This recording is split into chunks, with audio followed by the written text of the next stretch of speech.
चिन्तासन्तानहन्तारो यत्पादाम्बुजरेण वः स्वीयानां तान्निजाचार्यान् प्रणमामि मुहुर्मुहुः। यदनुग्रहतो जन्तुः सर्वदुःखातिगो भवेत् तमहं सर्वदा वन्दे श्रीमद्वल्लभनन्दनम्। अज्ञानतिमिरान्धस्य ज्ञानाञ्जनशलाकया चक्षुरुन्मीलितं येन तस्मै श्रीगुरवे नमः। नमामि हृदये शेषे लीलाक्षीराब्धिशायिनम् लक्ष्मीसहस्रलीलाभिः सेव्यमानं कलानिधिम्। चतुर्भिश्च त्रिभिस्तथा षड्भिर्विराजते योऽसौ पञ्चधा हृदये।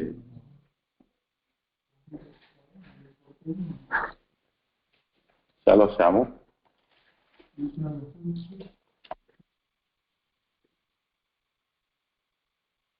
वो सब कहाँ गए?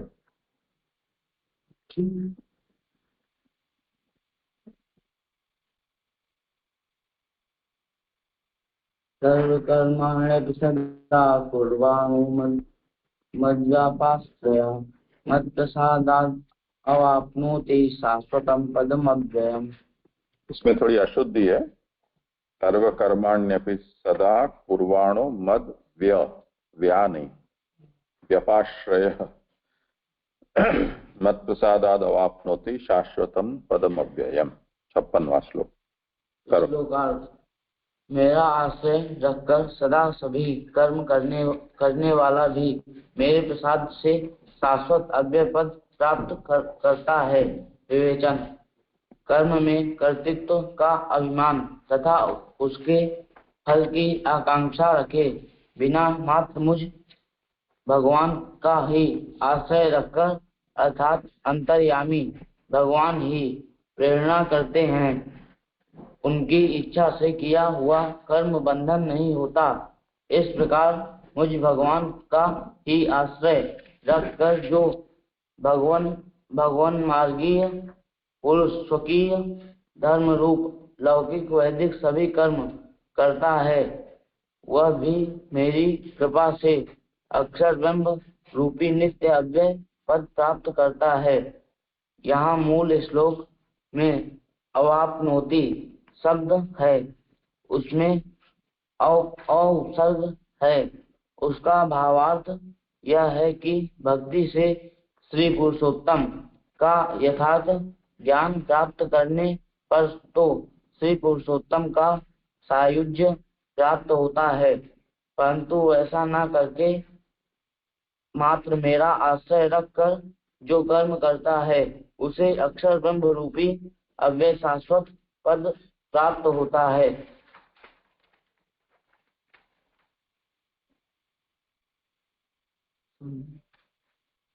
समझ नहीं है। देखो आगे से विषय जुड़ा हुआ है ये।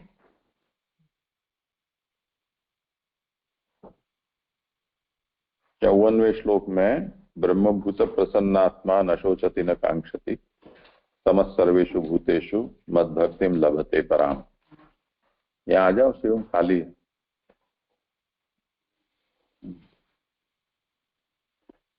वहां भगवान ने अपनी भक्ति को प्राप्त करता है ऐसा निरूपण किया। उसके बाद भक्त्या माम अभिजानाति यावन् यश्चास्मि तत्त्वतः ततो माम तत्त्वतो ज्ञात्वा विशते तदनन्तरम। उसमें भगवान ने ये बताया कि भगवान जैसे हैं जितने हैं ऐसे भगवान के स्वरूप को भक्ति से जानता है। भक्त्या जानाति, तो जो भगवान को भक्ति से जानता है वो भगवान में प्रवेश करता है, यानी भगवान में उसकी सायुज्य रूपा मुक्ति होती है। उसके बाद वो उत्तम उसका फल बताया। अब उससे कनिष्ठ फल या मध्यम फल को बताते हैं कि सभी सर्वकर्माण्यपि सदा कुर्वाणो मद्व्यपाश्रय। भगवान का आश्रय लेकर जो सभी कर्मों को सदा करता है उसे भी भगवान कहते हैं कि मेरी कृपा से शाश्वत पद की प्राप्ति होती है। अब भगवत प्राप्ति और भगवान कहते हैं कि मेरे शाश्वत पद की प्राप्ति, तो उसमें क्या अंतर समझना चाहिए? क्या दोनों को एक ही फल है? तो जो भक्ति का फल होगा वो कर्म का फल भी अगर होगा तो भक्ति में और कर्म में कोई अंतर नहीं रहा, और भक्ति तो श्रेष्ठ है। तो व्याख्याकार ये समझाते हैं कि ये 56वें श्लोक में जो फल बताया जा रहा है वो शाश्वतम पदम अव्ययम, अव्ययम शाश्वतम पदम। तो अव्यय शाश्वत पद का मतलब यहाँ पर साक्षात भगवान में सायुज्य ऐसा नहीं समझकर उसका कुछ और अर्थ समझना पड़ेगा, और वो व्याख्याकार ने इस तरह से समझाया कि उसको वो शाश्वत पद तो अक्षर है, तो उसकी प्राप्ति इसे होगी। आया ना समझ में? चेतसा सर्वकर्माणि मयि सन्न्यस्य मत्परः बुद्धि योगम उपाश्रित्य मच्चित्तः सततम भव। श्लोकार्थ। चित्त से सभी कर्मों का मुझ में अर्पण करके मेरे पारायण होकर बुद्धि योग का आश्रय करके सदा मुझ में चित्त रखने वाला हो। विवेचन। अतः तो भी योग और भक्ति युक्त चित्त से साक्षात मुख्य कर्ता मुझ में सभी कर्मों का अर्पण करके मेरे पारायण होकर, अर्थात मैं करता नहीं हूँ बल्कि मेरा अंतर्यामी मुख्य करता है, वही सब करता है। मैं तो उसके अधीन रहकर जैसे वह प्रेरित करता है वैसे करता हूँ। इस भाव से मेरे परायण रहकर अथवा मेरी आज्ञा के अनुसार आचरण करने से मेरे परायण होकर सांख्य और योग का एकार्थ रूप जो बुद्धि योग कहा गया है उसका अवलंबन करके निरंतर मुझ में चित्त रखने वाला हो।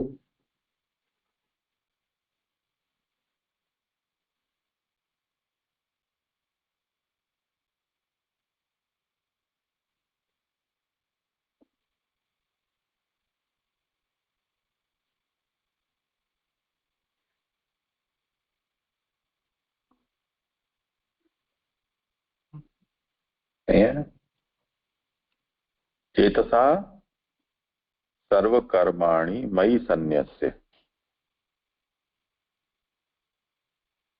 चित्त से अपने सभी कर्मों को मुझे अर्पण करके हुए मत परसन मेरे परायण होकर बुद्धि योगम उपाश्रित्य बुद्धि योग का आश्रय करके सततम मच्चित्तः भवः, तू सतत मेरे में चित्त वाला हो।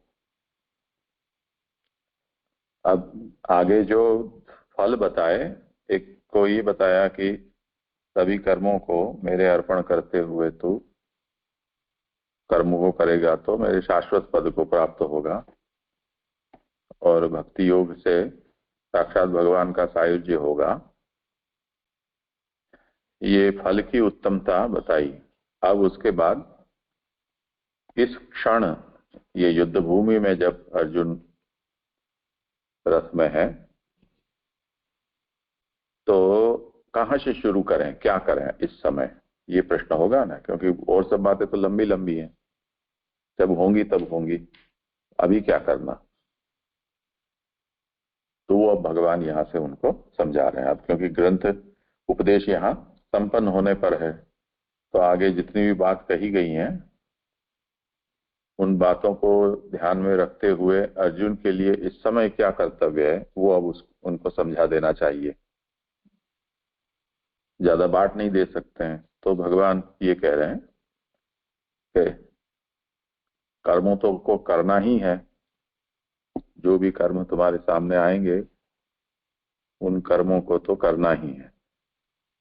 क्योंकि जैसे पूर्व में ये कहा कि त्याग और संन्यास का क्या भेद है, तो उसमें भगवान ने ये कहा कि यज्ञ दान और तप ये ऐसे हैं कि जिनका कभी भी त्याग नहीं किया जा सकता है, तो करने ही है। अब यज्ञ जो है वो स्वर्णाश्रम प्राप्त जो कर्म है वो भी यज्ञ ही कहा जाता है। तो इस समय जो तुम्हारे सामने कर्म उपस्थित हुआ है, तुम्हारे वर्ण को देखते हुए, क्षत्रिय धर्म को देखते हुए, तो वो तुम्हें करना ही है। पर अगर वो कर्म मैं कर रहा हूं, उसका परिणाम मुझे मिलेगा, इस तरह से कर्तृत्व की भावना से उस कर्म को करोगे तो वो बंधनकारी होगा। पर कर्म को करते हुए चित्त से वो मुझे समर्पित करोगे, तब फिर वो कर्म का स्वरूप बदल जाएगा। तो चेतसा सर्व कर्माणि मयि सन्न्यस्य मत्परः, मत्पर हो जाओ, मेरे परायण हो, तो चित्त से सभी कर्मों को मुझे अर्पण कर दो। इस तरह से बुद्धि योग का आश्रय करके तुम मेरे में चित्त सतत रखो। इस समय तुमको ये करना है, ठीक है ना। वचन जो है व्याख्यान वो पूर्व श्लोक का है, क्या मैं करता नहीं हूँ बल्कि मेरा अंतर्यामी मुख्य करता है, ये सब ये वो वचन नहीं है। तो डायरेक्ट स्पीच है ना। तो मेरे परायण होकर इस भाव से, उस भाव का स्वरूप क्या है वो शब्दों में अवतरण चिन्ह में बताया।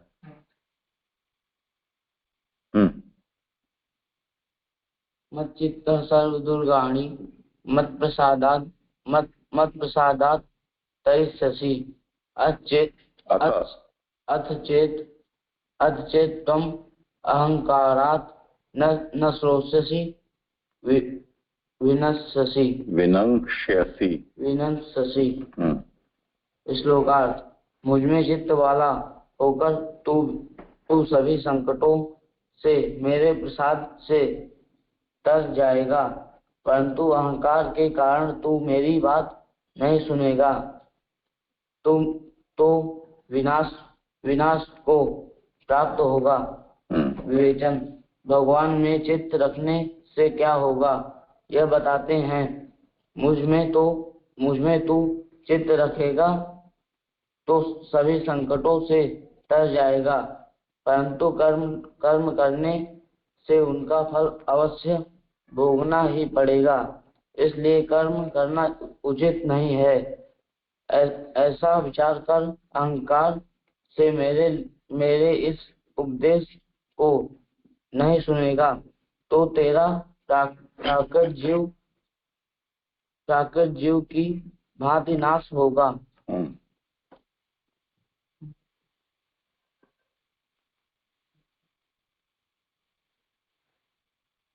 अब अर्जुन जी के मन में जो विषाद हुआ और उस समय उन्होंने जो जो बातें सोची थी कि अगर मैं युद्ध करूंगा तो मेरे स्वजनों मेरे हाथ से मारे जाएंगे, गुरुजन है वो भी मारे जाएंगे, और दूसरे भी सब शत्रु पक्ष के सैनिक मारे जाएंगे, तो उनके परिवार है वो निराधार हो जाएंगे, उनकी पत्नियां विधवा हो जाएंगी, बच्चे अनाथ हो जाएंगे, और कई लोगों को तो ऐसा रहेगा कि पूरा ही परिवार नष्ट हो जाने पर उनका पिंडदान करने वाला भी कोई नहीं रहेगा। ऐसे ऐसे सब उनको बातें मन में आ रही थी, और युद्ध नहीं करने के लिए इन सब युक्ति और जो मनोभाव है उनको वो आगे रख रहे थे। उन सब चीजों को ध्यान में रखते हुए अब अंत में भगवान उनको ये कह रहे हैं कि मेरे में चित्त तो रख, और सब बातें इस समय भूल जा, मैं जो कह रहा हूं इतना ही कर। तो मेरी कृपा से तू जितने भी इसमें आने वाले अंतराय हैं प्रतिबंध हैं उनको तू तर जाएगा, उससे पार हो जाएगा। पर अगर इन सब कर्मों का कर्ता मैं हूं, ऐसे कर्तृत्व के अहंकार से अगर तुम मेरी बात को नहीं सुनेगा, समझेगा, तो तेरा नाश होगा। आया ना समझ में? क्यों श्यामू, समझे ना? करो आगे। यदहंकारम आश्रित्य नयोत्से इति मन्यसे मिथ्यैष व्यवसायस्ते प्रकृतिस्त्वां नियोत्स्यति। श्लोकार्थ। अहंकार का आश्रय करके तू यदि यह मानता है कि मैं युद्ध नहीं करूंगा, तो तेरा यह निश्चय मिथ्या है, क्योंकि छात्र प्रकृति तुझे युद्ध में लगा देगी। विवेचन। मैं युद्ध नहीं करूंगा, तेरा यह निश्चय व्यर्थ है, क्योंकि मेरी आज्ञा के अनुसार आचरण करने वाली गौण स्वभाव रूप प्रकृति तेरी इच्छा के विरुद्ध तुझे युद्ध में प्रवृत्त करेगी।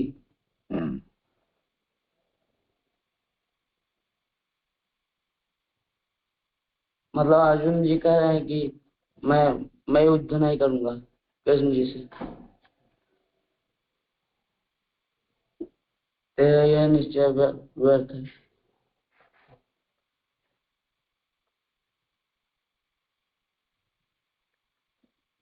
तुम लोग में से कौन था वो मुझे पता नहीं है, पिछले बरस गोकुल में वहां अन्वय बाबा की शादी थी और वो जनोई वनोई थी ना कुछ, कौन कौन थे? तुम लोग थे ना?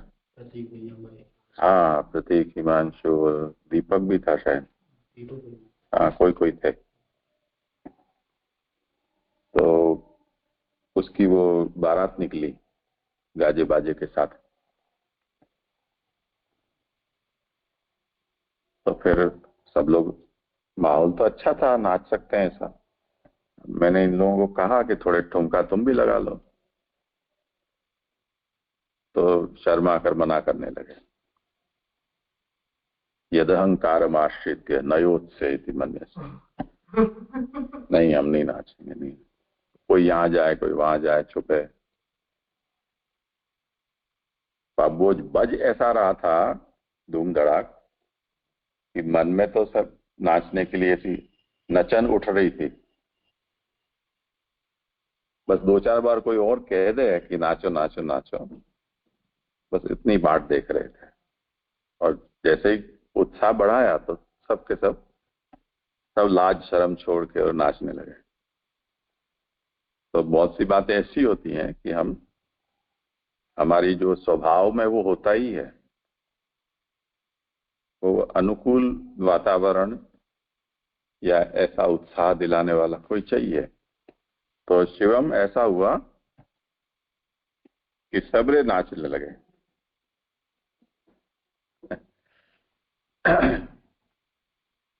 तो भगवान भी यहाँ यही आज्ञा कर रहे हैं अर्जुन जी को कि तू पैदाइश ही कई परंपरा से विशुद्ध क्षत्रिय हो तुम,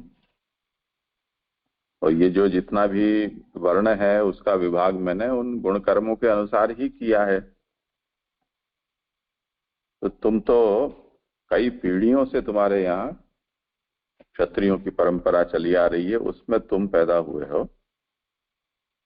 पैदा होने के बाद तुम्हारे संस्कार, तुम्हारी शिक्षा दीक्षा, ये भी सब क्षत्रियों की तरह ही हुई है। यानी जो क्षत्रियत्व है वो तुम्हारे रग में है, खून के अंदर है। तो इस समय भले ही तुम ये कह रहे हो अच्छी अच्छी बातें, क्योंकि अभी युद्ध शुरू नहीं हुआ है कि मैं युद्ध नहीं करूंगा, पर जैसे ही सामने से एक आध दो तीर चले नहीं कि हो शोरगुल हुआ नहीं कि फिर तुम लड़ोगे ही लड़ोगे, मुझसे पूछने ही नहीं रहोगे। तो यहाँ भगवान ये समझाना चाह रहे हैं कि भगवान ने ये जो पूरी सृष्टि है वो गुणमयी प्रकट की है। तो सृष्टि में सर्वत्र सत्व रजस तमो गुण ये समाये हुए हैं, बाहर भी हैं, हमारे अंदर भी हैं। तो जैसे गुण का माहौल सामने आएगा तो वो हमारे भीतर रहा हुआ जो वो गुण है वो अपने आप बढ़ जाएगा, उच्छलित होगा। तो उसके अनुसार हम बरतने लगेंगे। उसका उदाहरण देता हूं कि लोग ये सिनेमा देखने जाते हैं, क्यों जाते हैं? मनोरंजन के लिए। मनोरंजन यानी मन को प्रसन्न करना, रंजन यानी खुश करना। अब सिनेमा में तो कई तरह के रसों का वहां चित्रण होता है। कई बार कोई रोने वाली भी होती है ऐसी सिनेमा, करुण रस जिसमें अधिक हो। तो लोग एक तो 100-150 रुपया आजकल टिकट हो गई है, तो खर्चा करके जाते हैं, फिर वहां रोते हैं। जैसा ऐसा दृश्य कोई आया, कोई मरा गया या कोई ऐसा हुआ तो 150 रुपए दिए और फिर वहां रोए। और रोने के बाद जब खत्म हुई फिर पूछा कैसे लगी? अरे बहुत जोरदार थी, हमको तो रोना आ गया। अब ये जोरदार थी, अच्छी थी, उसमें रोना आ गया। हंसते तो रो अच्छे लगती, ऐसा बोल सकते थे। पर हम जाते हैं मनोरंजन के लिए, रो कर आते हैं। तो रोना क्यों आया? रोना क्योंकि ऐसा माहौल वहां खड़ा कर दिया। अभिनय से, ऐसे इफेक्ट्स, ऐसा संगीत, ऐसे संवाद, ऐसा प्रसंग वहां लाकर कि हमको रोना आ जाए। जैसे तुम लोगों ने महाभारत देखी हो तो अभिमन्यु तो चक्रव्यूह में जिस तरह से घेर कर सब लोगों ने उसको मारा, तो अच्छे अच्छे हों उनका भी हृदय है वो ऐसा द्रवित हो जाए। क्यों शिवम? ठीक है ना? तो ये प्रभाव है। तो भगवान कहते हैं कि तुम भले ही कहते रहो कि मैं नहीं लड़ूंगा, पर तुम्हारी जो प्रकृति है, तुम्हारा स्वभाव जो है क्षत्रिय, वो तुम्हें इसमें जोड़ देगा। तो हमारा जो अहंकार है वो गुणों के प्रभाव के आगे बहुत कमजोर है, ये कहने का मतलब है। तो प्रकृति के स्वामी भगवान है। मानो कि गुण कुछ भी करते हों उठापटक, पर अगर भगवान ने ये सोचा है कि मुझे इससे यही करवाना है तो करवा देंगे। उसका उदाहरण जयद्रथ का प्रसंग याद करो कि जयद्रथ को शाम तक सूर्यास्त से पहले मैं मार दूंगा, नहीं मार सका तो मैं जल मरूंगा, ऐसी प्रतिज्ञा कर ली थी अर्जुन ने। अब सूर्यास्त होने को आया, जयद्रथ को सेना में सबसे पीछे रख दिया था इन लोगों ने, कौरवों ने। तो अब युद्ध समाप्त हो गया, घोषणा हो दी कि समय खत्म। तो अर्जुन ने चिता खड़ी की कि जल मरूंगा अब मैं। अब जल मरना है वो तो बड़ा करुण का रस है ना। पांडव पक्ष के सभी लोग वो भी रोआ रुआ ही हो रहे होंगे उस समय। तो जिन लोगों को घर पे पता चली होगी, कुंती आदि को, उनकी भी ऐसी दशा होगी कि अब जल मरेंगे। तो बहुत करुण माहौल था। अब उसमें एक मतलब तमोगुण अतिशय व्याप्त हो गया, ऐसा समझो इसको। उस समय भगवान ने ऐसी अपनी योग माया प्रकट की कि वो वस्तुतः सूर्यास्त हुआ नहीं था, पर सूर्यास्त हुआ ऐसा दिखा दिया। तो जयद्रथ को बड़ी उत्सुकता हुई कि चलो अब अर्जुन जब जल मरेगा तब तो फिर हमारी विजय पक्की। तो उससे रहा नहीं गया कि ये दुर्लभ दृश्य है, वो मैं देखे बिना कैसे रह सकता हूं। तो उचक उचक के पीछे से देख रहा था। तो भगवान को पता था कि ये होने वाला है, इसलिए उसी समय अर्जुन को संकेत किया कि इस समय सूर्यास्त नहीं हुआ है, और जयद्रथ पीछे से मुंडी ऊंची कर रहा है तो उसकी गर्दन उड़ा दो। तो ऐसे करके आप देखो एक ही क्षण में वो इतना जो तमस था अर्जुन के भीतर वो दूर हो गया और भयंकर रजोगुण प्रकट हो गया, ऐसा समझो। तो वो भगवान जो है वो भिन्ना प्रकृति रष्टधा में भिन्ना प्रकृति, ऐसा भगवान कहते हैं। ये सब जो है वो मेरी प्रकृति है। तो भगवान है वो प्रकृति के भी स्वामी है, तो जब चाहे तब ऐसा कर सकते हैं। किसका बोल रहा है फोन? ये तो यहाँ, अच्छा महेश भाई यहाँ छोड़ कर गए फोन। तो देखो कि भगवान है वो इस तरह से गुण के प्रभाव को बदल देते हैं। सुबह जैसे तुम लोगों को उठने में ठंड के दिनों में थोड़ी आलस होती होगी क्योंकि अंधेरा है चारों ओर, और ठंड के दिनों में सूर्योदय थोड़ा विलंब से होता है। अब जैसे ही कोई घर अपने कमरे की सभी बत्तियों को चालू कर दे तो एकदम से वो गुण का प्रभाव जो रात्रि के कारण, अंधकार के कारण तमस बढ़ जाता है, वो जैसे ही प्रकाश हो जाता है उससे वो प्रभाव कम हो जाता है। बाह्य प्रभाव अंदर तो जब होगा तब होगा, पर बाहर का तो प्रभाव है वो कम हो जाता है। तो इस तरह से भगवान ये कर सकते हैं। तो वो बात बताते हैं कि तो ये अहंकार मत रख के मैं युद्ध नहीं करूंगा, उससे तुम जो सोच रहे हो ऐसा ही तुम करोगे, दूसरे ही क्षण तुम युद्ध करने लग जाओगे। तुम्हारा स्वभाव से ये विरुद्ध संकल्प है तुम्हारा, ठीक है ना? करो आगे। स्वभावजेन कौन्तेय निबद्ध स्वेन कर्मणा कर्तुम नेच्छसि यन्मोहात् करिष्यस्य वशोऽपि तत्। करिष्यत्यवशो, धीरे धीरे, एकदम धीरे धीरे पढ़ोगे तो उच्चार शुद्ध होंगे। करिष्यस्य वशोऽपि तत्। श्लोकार्थ। हे कौन्तेय, स्वभाव से उत्पन्न हुए अपने कर्म से बंधा हुआ तो मोह के कारण जो युद्ध नहीं करना चाहता उसको ही अपनी छात्र प्रवृत्ति के परवश होकर करेगा। विवेचन।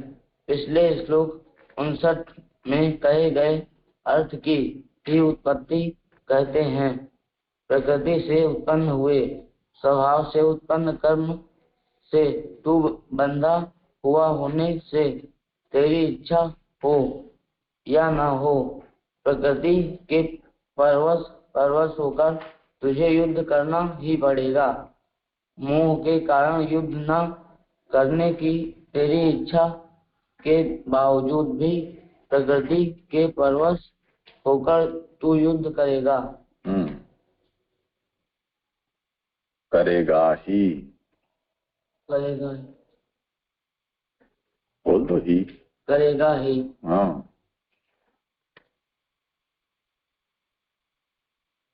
पूर्व की जो बात है उसी को यहाँ फिर से दूसरे शब्दों से कही है। क्या कह रहे हैं? स्वभावजेन कौन्तेय निबद्ध स्वेन कर्मणा, तुम बंधा हुआ है अपने स्वभावज कर्मों से, तो तुम नहीं चाहते हुए भी तुमसे ये होगा।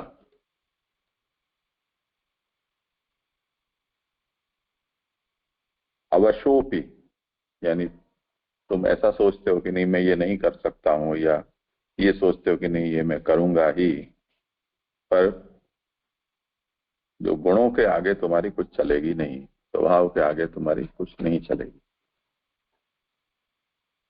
आया समझ में? जो कहावत सुनी होगी, भूख में किवाड़ भी पापड़, सुना है कभी? ऐसी एक कहावत है। आदमी को भूख लगी हो एक किवाड़ भी पापड़ समझ के खाने पर तुल जाता है। तो लोग, अभी हम लोगों के पास कभी ऐसा अवसर आया नहीं होगा, तो हमें नहीं पता है कि भूख सचमुच में क्या होती है और ऐसे में हम क्या कर सकते हैं। जो हम सोच भी नहीं सकते हैं ऐसा भी कर सकते हैं। पर ऐसी कठिन परिस्थितियों में से जो गुजरे हैं उनको अगर हम देखें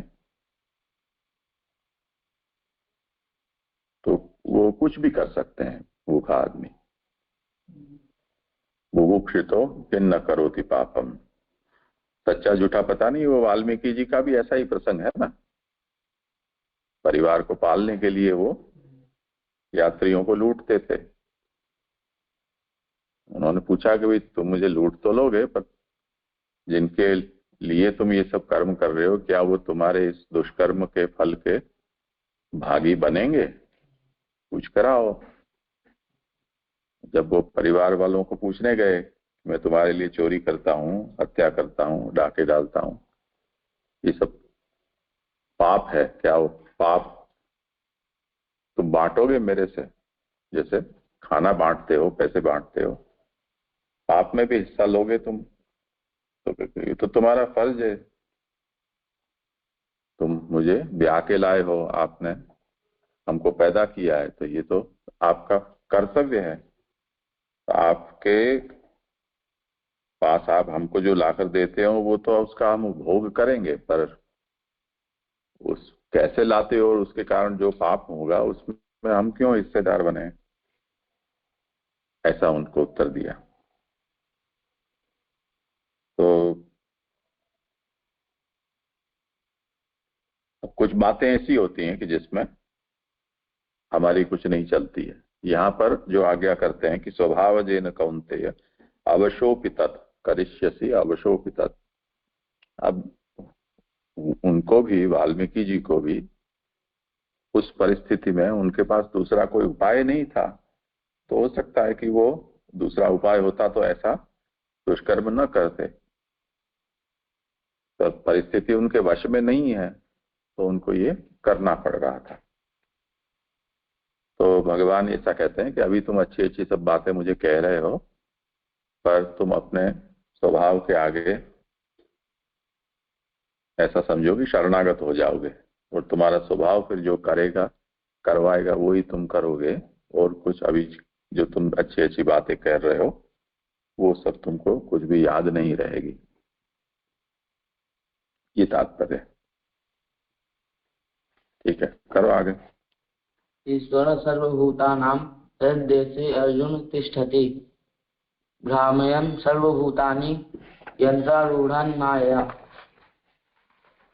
श्लोकार्थ। हे अर्जुन, यंत्र के ऊपर आरूढ़ सब प्राणियों को माया से भ्रमण कराते हुए ईश्वर सब प्राणियों के हृदय प्रदेश में निवास करता है। विवेचन। भगवान कहते हैं कि प्रकृति भी मेरे अधीन रहकर मेरी इच्छा से ही अनिच्छुक प्राणियों को कर्म में प्रवृत्त करती है। अतः प्राकृत प्राणियों के नियंता के रूप में मैं ही सब प्राणियों को उनके प्राकृत कर्मों के अनुसार प्रकृति के अधीन रख कर आचरण करता हूँ।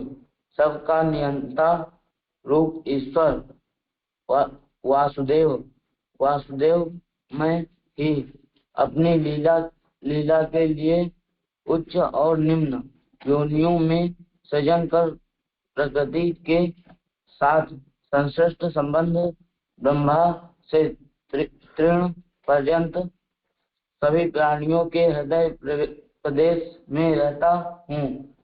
मैं सबके हृदय में अंतर्यामी रूप से निवास करने के बावजूद निर्लिप्त हूँ। यह बात स्पष्ट करने के लिए ईश्वर पद का प्रयोग किया गया है, कारण कि मेरे ईश्वर होने से ही उपाधि युक्त स्थान प्रदेश में रहकर भी मुझे उपाधि का स्पर्श नहीं होता। वहां रहकर मैं सब प्राणियों को यंत्र पर आरूढ़ की भांति माया से भ्रमण करता हूँ। मैं सब प्राणियों को मेरी इच्छा के अनुसार कर्म करने के लिए प्रेरित करता हूँ। यही प्राणियों का भ्रमण।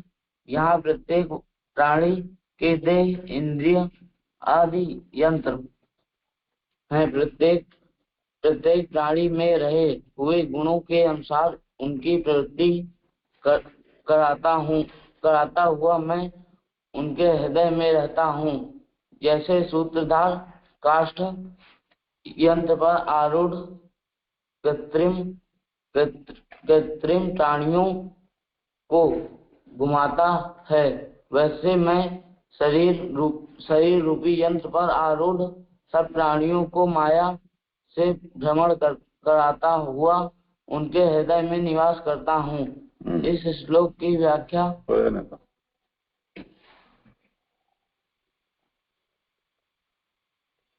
भगवान कहते हैं कि जो प्रकृति है वो मेरे अधीन है।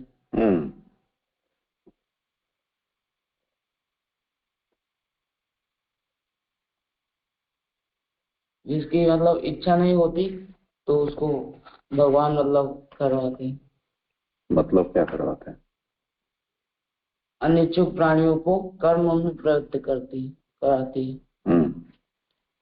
देखो जैसे शिवम बैठा है ना यहाँ, तो अब शिवम को नींद आती है, जल्दी आ जाती है नींद। तो ये गीता स्वाध्याय में वैसे वो नहीं चाहता है, ऐसी बात नहीं है बैठना, पर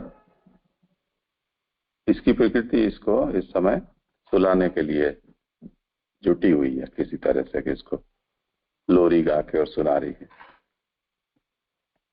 पर ईश्वर सर्वभूतानां हृदयेषु तिष्ठति, जिस तरह से ईश्वर सभी के हृदय में बैठकर यंत्र पर जैसे कठपुतलियां चलती हैं उस तरह से सबको चलाते हैं, इस तरह से शिवम को भी अनिच्छया बैठना पड़ता है। बैठा है कि नहीं? देखो, तो इस तरह से भगवान भी कहते हैं कि शुरू में हमें ऐसा लगता है कि मेरे संकल्प से मैं कुछ करता हूं या नहीं करता हूं। पीछे पता चलता है कि अपने संकल्प से कुछ नहीं होता है, हमको तो किसी ने करने के लिए कहा है इसलिए हम कर रहे हैं। तो बहुत सारे कर्म हम किसी के कहने पर करते हैं, फिर पता चलता है कि नहीं, ये तो सब परस्पर एक दूसरे के स्वार्थ से, प्रयोजनों से जुड़े हुए हैं। तो वो सब प्रयोजन ही सबको करवाता है। तो आदमी क्यों कुछ करता है, क्यों नहीं करता है, इस विषय में कोई एक नियम नहीं बनाया जा सकता है, पर लगता हमें ऐसा है कि सब कुछ हम अपने संकल्प से करते हैं। तो हमारा जो संकल्प है वो हमारे गुणों से प्रभावित है। तो वो गुण कर्म जो है वो भगवान कहते हैं तुमको ऐसा लगता है कि वो तुमको करवा रहे हैं, पर उसका भी तो ईश्वर मैं हूं। तो मैं ही वस्तुतः कुछ करवाता हूं, कोई अपनी इच्छा से कुछ नहीं कर सकता। तो अब क्या करना? अब गोल फिर कर फिर पूरी बात है वो भगवान के ऊपर आ गई, अंतर्यामी। तो अब वो श्लोक में बताएंगे। देखो, तमेव शरणं गच्छ सर्वभावेन भारत, तत्प्रसादात् परां शांति स्थानम प्राप्स्यसि शाश्वतम्। श्लोकार्थ। हे भारत, सर्वभाव से उसकी ईश्वर की शरण जा, उसके प्रसाद से तू परा शांति और शाश्वत स्थान को प्राप्त करेगा।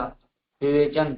इस प्रकार भगवान प्राणी मात्र को प्रेरित करने वाले होने से सर्वभाव से सर्वनियंता सर्वेश्वर शरण में जाने योग्य भगवान की ही शरण में जा। ऐसा नहीं करने पर भी मेरे द्वारा प्रेरित प्रकृति तुझे युद्ध में प्रेरित करेगी ही। अतः प्रकृति के अधीन होकर युद्ध करने के बजाय मेरी आज्ञा से युद्ध करना उत्तम है। ऐसा करने से मेरी कृपा से तुझे परा शांति और अक्षर ब्रह्म रूपी शाश्वत स्थान प्राप्त होगा। अतः मेरी आज्ञा से स्वधर्म का आचरण करना उत्तम है। ऐसा करने से मेरे भक्त को बंधन नहीं होता।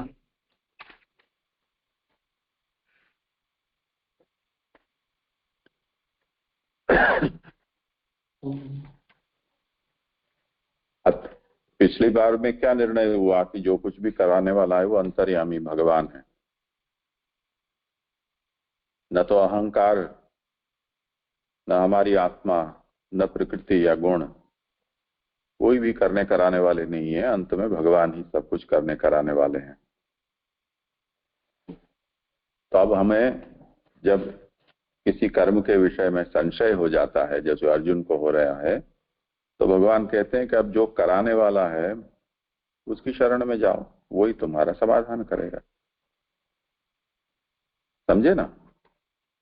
तो तमेव शरणम गच्छ, तुम उसी की शरण में जाओ, सर्वभाव से तुम उसकी शरण में जाओ, तो उससे, उसकी कृपा से तुमको पराशांति और शाश्वत शांति की प्राप्ति होगी। मतलब इधर ऐसा प्रश्न होता है कि जैसे समय के चक्र के हिसाब से सब कुछ होने वाला ही है, तो भगवान कह रहे हैं आगे जाकर के भी तू मेरी आज्ञा का ही पालन करेगा। मैं जो आज्ञा कर रहा हूँ वो तू अभी कर। तो जैसे भगवान को फिर उपदेश देने की आवश्यकता इस वचन के हिसाब से फिर नहीं रह जाती है, क्योंकि भगवान ने निश्चित किया है कि वो आगे जाके युद्ध करेंगे। वो युद्ध करेगा ही, वो वहां से नहीं हटेगा उस कर्म से। ऐसा है कि जो करने कराने वाला है उसको बिना कुछ किए, ऐसा ऑटोमेशन में जैसे हम कुछ रख देते हैं, उस तरह से सब कुछ चलता रहे तो हमें भी मजा नहीं आती है। तो जो फुल्ली ऑटोमेटिक होता है उसमें भी कुछ हम मैन्युअली करना चाहते हैं, और कुछ ना सही बटन तो हम दबाना चाहेंगे ना। तो ये तो भगवान के लिए तो ये लीला का अवसर है, और विलक्षण प्रकार की भगवान यहाँ लीला करना चाह रहे हैं। सब कुछ तय होते हुए भी जो नियति, सब कुछ तय होना मतलब जो नियति है वो, उसमें भी भगवान ने कुछ अनियति का अवकाश रखा है। और अवकाश ये है कि इस समय तो अर्जुन बिदक गया ना, ये अनियति हुई। अब उसमें भगवान उसको ये उपदेश देंगे, उसके बाद फिर से वो अर्जुन है वो युद्ध में जुट जाएंगे।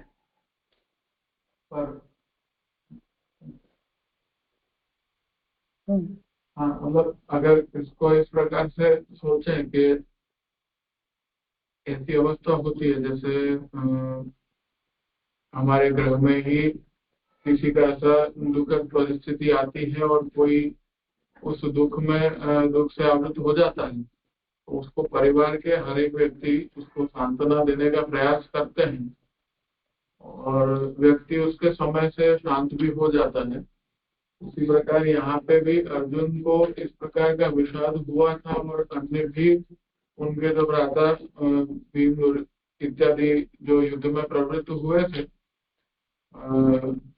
शोक रहित, तो इस प्रकार के विचार रहित तो होकर के और युद्ध में प्रवृत्त हुए थे, तो वो लोग भी भगवान की जगह सांत्वना देते तो भी अर्जुन मान जाते, ऐसा नहीं होता। मतलब स्वयं भगवान को ही उपदेश देना होने का तो बहुत कुछ हो सकता था। ये तो जो हुआ है उसके विषय में हम विचार कर सकते हैं ना। अर्जुन ने भगवान को सारथी चुना और भगवान के सामने ही विषाद प्रकट किया तो भगवान ने उपदेश दिया। और किसी के सामने जाके रोते वो करता सब कुछ। और गीता होती, युधिष्ठिर गीता होती या भीम गीता होती, ये भगवत गीता है। इति ज्ञानम आख्यातम गुह्यात् गुह्यतरम मया विमृश्यै तद अशेषेण यथेच्छसि तथा कुरु। श्लोकार्थ इस प्रकार गुह्य से भी गुह्य ज्ञान मैंने तुमसे कह दिया, इस पर संपूर्णतः विचार कर, जैसे चाहता है वैसे कर। विवेचन। अब संपूर्ण गीता के शास्त्रार्थ का उपसंहार करते हैं। गुह्य से भी गुह्य अर्थात अति गोप्य, यह सर्व शास्त्रों के ज्ञान का सार रूप ज्ञान, सर्व वेदांत के उत्तम सिद्धांत का सार मैंने तुमसे कहा, इसका समग्रतः विचार कर, जैसे चाहता है वैसे कर।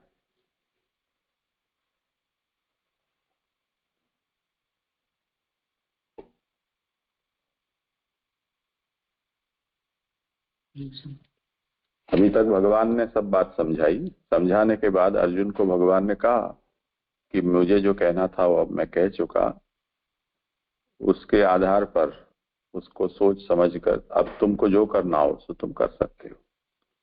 यानी चाहो तो तुम युद्ध करो, चाहो तो मत करो, चाहो तो संन्यास ले लो, वानप्रस्थ हो जाओ, जो कुछ करना हो अब तुम कर सकते हो। निर्णय अब तुम्हें करना है। ठीक है ना? तो यहाँ रखते हैं आज, कल आगे का समापन करेंगे ग्रंथ का।